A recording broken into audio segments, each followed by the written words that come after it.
ô chạm không này cái chai vài chặt thấy à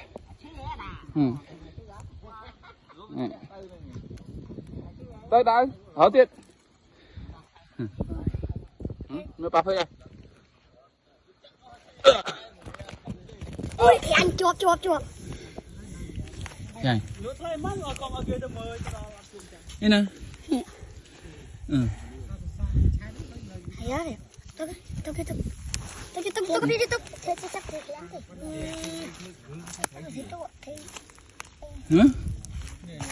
ui một cái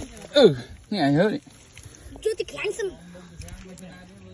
nó thấy tôi chưa ngại chuan chơi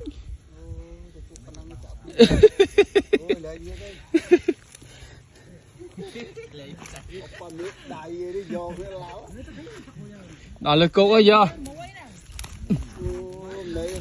thôi cho bà chui đây phẳng rồi mà tay mọc không